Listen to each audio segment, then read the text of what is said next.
جی السلام علیکم ورحمۃ اللہ وبرکاتہ۔ محترم بھائی نے قرض کے متعلق پوچھا ہے۔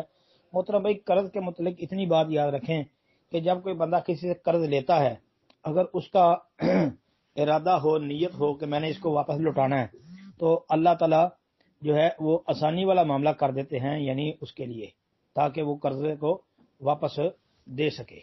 یعنی قرض اتارنے میں اللہ اس کے لیے آسانی پیدا کرتے ہیں۔ اگر کسی نے قرض لیا ہے اور نیت یہ ہو کہ میں نے اس کو ادا بھی کرنا ہے، واپس دینا ہے، ایک۔ دوسری بات کہ وہ قرض دینے کا نام نہیں لیتا اور اس کی نیکیاں جو ہے دوسرے کے کھاتے میں چلی جاتی ہیں ساری آدھی، اس کا بھائی میرے علم میں تو نہیں ہے۔ اب باقی یہ ہے کہ قرضے کے متعلق اتنی بات یاد رکھیں، جامع بات وہ یہ ہے کہ قرضے کی معافی کوئی نہیں ہے، جو قرض ہے اس کی معافی کوئی نہیں۔ آپ اس حدیث سے اندازہ لگا لیں، جو صحیح حدیث آتی ہے ترمذی اور کئی کتابوں میں، کہ رسول اللہ صلی اللہ علیہ وسلم نے فرمایا کہ شہید اللہ کے راہ میں جب شہید ہوتا ہے تو اس کا خون کا قطرہ زمین پر بعد میں گرتا ہے، اللہ سارے گناہ معاف کر دیتے ہیں الا الدین، سوائے قرض کے۔ یعنی قرض کی معافی نہیں ہے، یہ بات یاد رکھیں، قرض کی معافی نہیں۔